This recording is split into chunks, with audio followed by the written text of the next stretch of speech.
మంచు మనోజ్ మీడియాతో మాట్లాడుతున్నారు. లైవ్ చూద్దాం.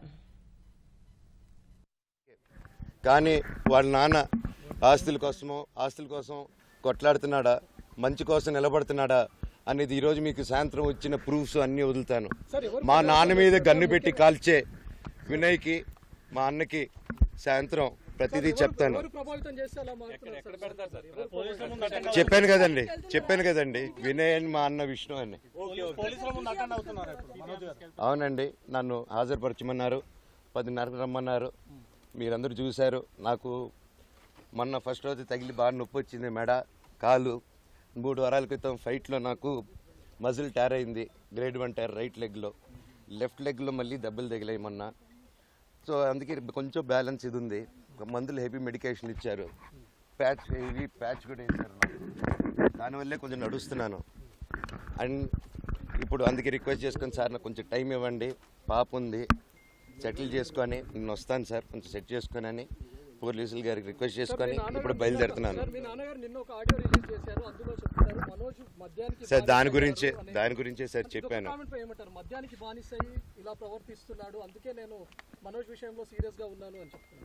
సార్ మద్యానికి బానిసై ఎవరిని కొట్టాను సార్? నా పిల్లల్ని కొట్టానా, నా భార్యను కొట్టానా, మా అమ్మని కొట్టానా, మా నాన్నని కొట్టానా?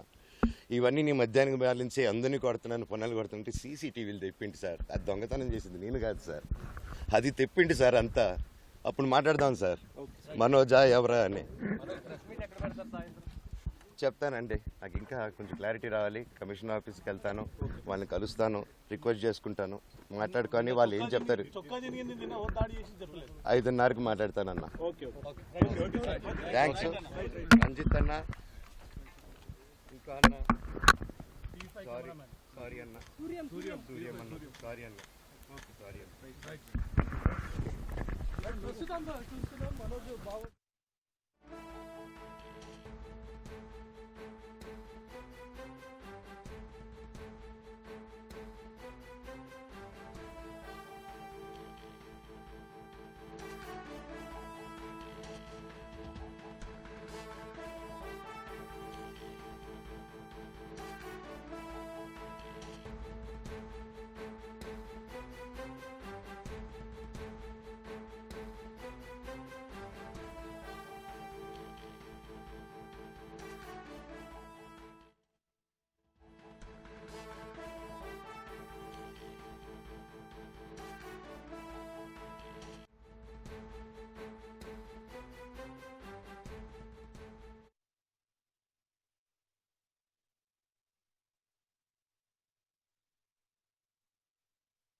మంచు మనోజ్ మీడియాపై జరిగిన దాడిని ఖండించానని చెప్తున్నారు.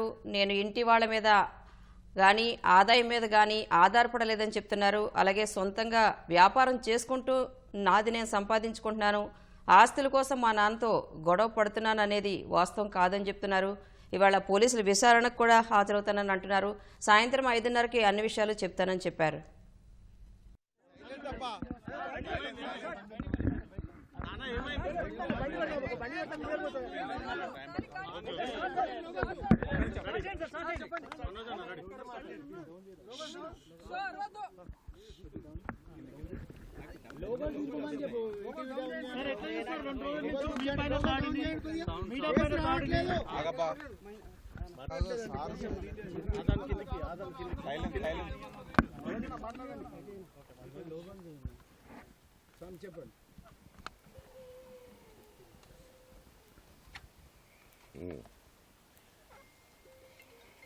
ఇలాంటి రోజు వస్తుందని ఊహించలేదండి.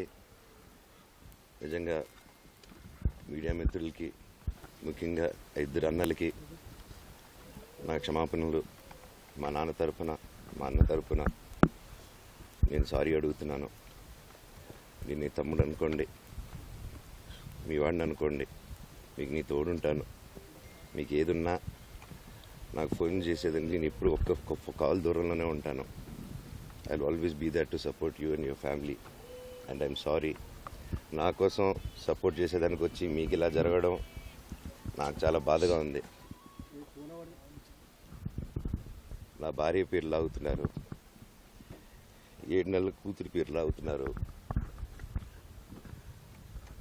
నేనేం అడగలేదు, సొంత కాళ్ళ మీద పనిచేస్తున్నాను.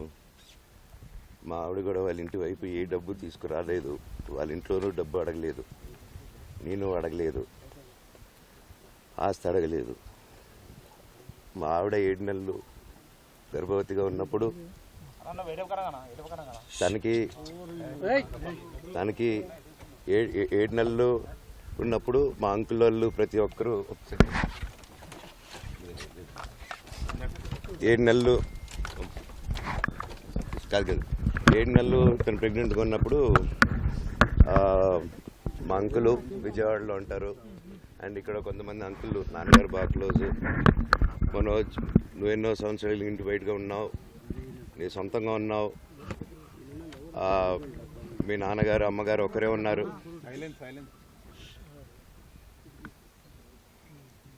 మీ నాన్నగారు అమ్మగారు ఒకరే ఉన్నారు.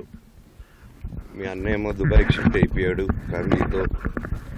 మీ వైఫ్ ప్రెగ్నెంట్గా ఉంది, తనకి తల్లిదండ్రులు లేరు. తనకి ఇప్పుడు మీ అమ్మ అవసరం ఉంది, పెద్దోళ్ళు అవసరం ఉంది.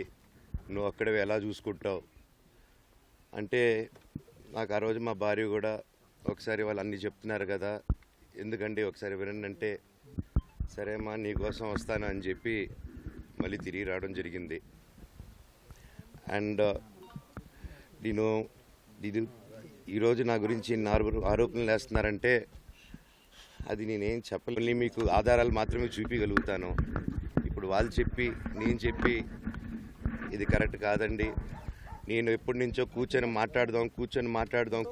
మాట్లాడదాం అంటున్నాను.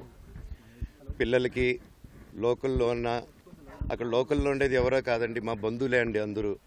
ఆ చుట్టుపక్కల గ్రామాలందరూ మా నానమ్మ ఊరు, మా అమ్మమ్మ ఊరు అందరూ మా వాళ్ళండి. వాళ్ళ పిల్లలు, మనవాళ్ళు, వాళ్ళ బంధువులు. సో వాళ్ళకి అన్యాయం, వాళ్ళు అర్జీలు పెట్టుకున్నారు, వాళ్ళు లెటర్లు పంపించారు, వాళ్ళన్నీ చేశారు. నేను వాళ్ళకి సపోర్ట్గా మద్దతుగా నిలబడి ఏమైంది నేను అడిగేసరికి వినయ్ అతనికి ఫోన్ చేశాను, మెసేజ్లు పెట్టాను.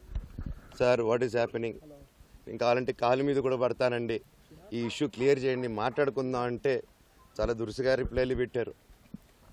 నేను ప్రతిదీ ఈరోజు సాయంత్రం 5:30కి ప్రెస్ మీట్ పెట్టి ఇన్నాళ్ళు ఆగానండి, ఇంకా ఆగలేను. ఈరోజు ఈవినింగ్ ప్రతిదీ చెప్పేస్తాను.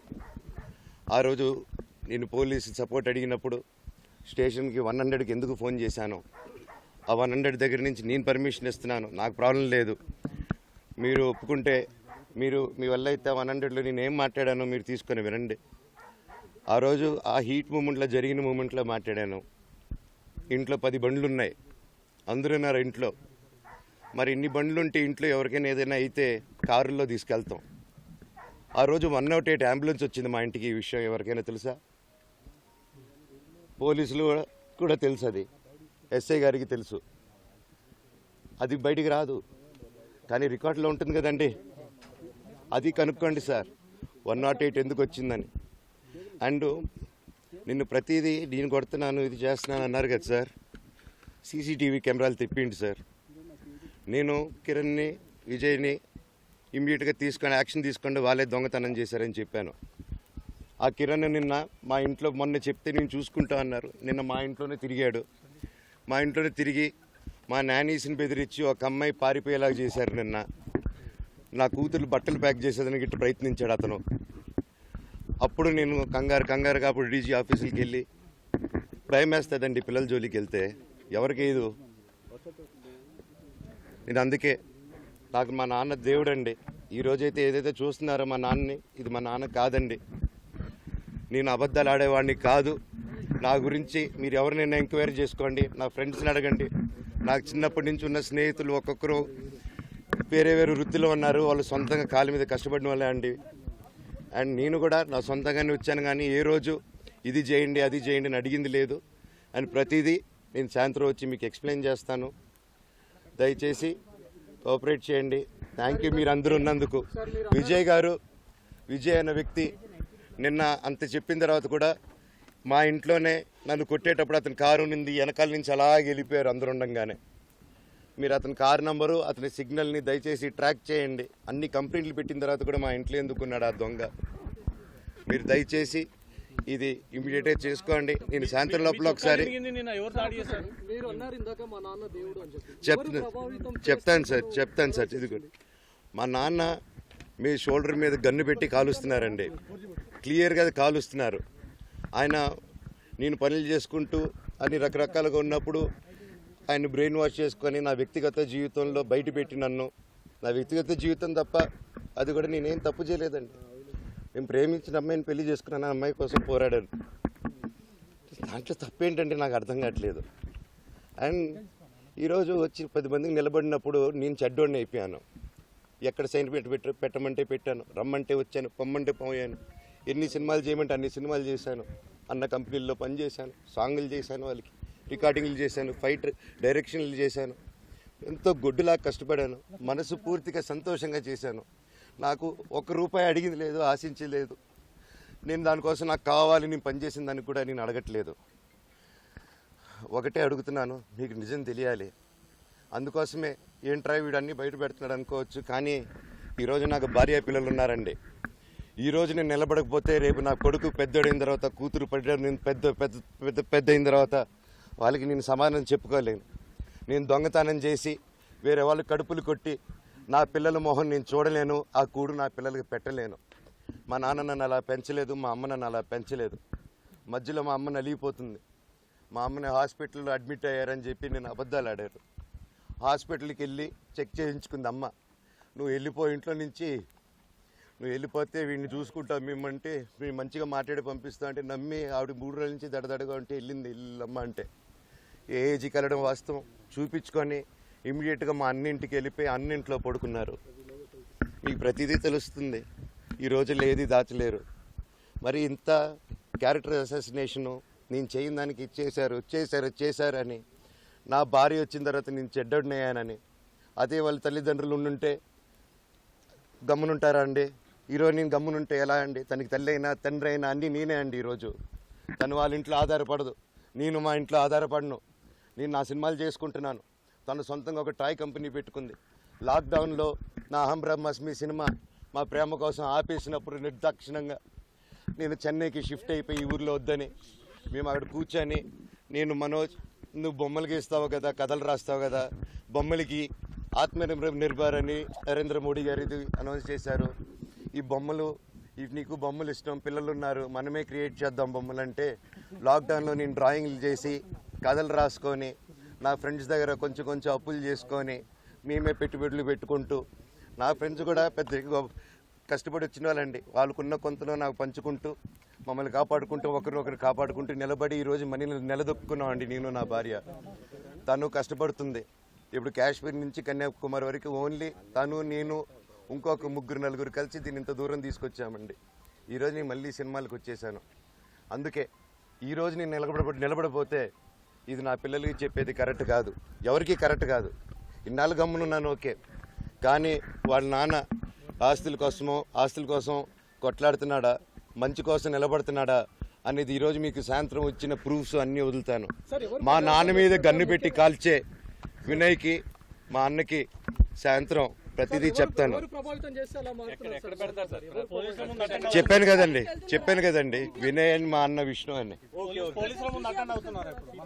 అవునండి, నన్ను హాజరుపరచమన్నారు, 10:30 రమ్మన్నారు. మీరందరూ చూశారు. నాకు మొన్న ఫస్ట్ రోజు తగిలి బాగా నొప్పి వచ్చింది, మెడ, కాలు. 3 వారాల క్రితం ఫైట్లో నాకు మజిల్ టైర్ అయింది, గ్రేడ్ 1 టైర్ రైట్ లెగ్లో. లెఫ్ట్ లెగ్లో మళ్ళీ దెబ్బలు తగిలాయి మొన్న. సో అందుకే కొంచెం బ్యాలెన్స్ ఇది ఉంది. మందులు హెవీ మెడికేషన్ ఇచ్చారు, హెవీ ప్యాచ్ కూడా వేశారు.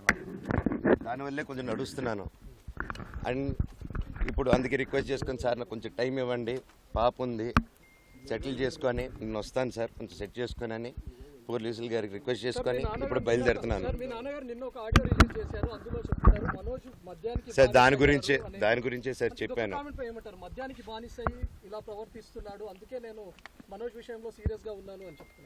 సార్ మధ్యాహ్నానికి బానిసే ఎవరిని కొట్టాను సార్? నా పిల్లల్ని కొట్టానా, నా భార్యను కొట్టానా, మా అమ్మని కొట్టానా, మా నాన్నని కొట్టానా?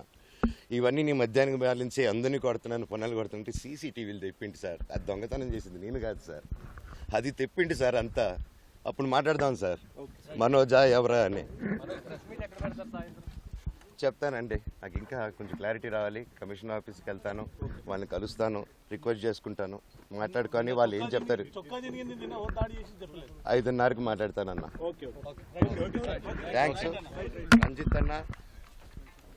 ఇంకా అన్న సారీ అన్న, సూర్యం అన్న, సారీ అన్న, సారీ అన్న.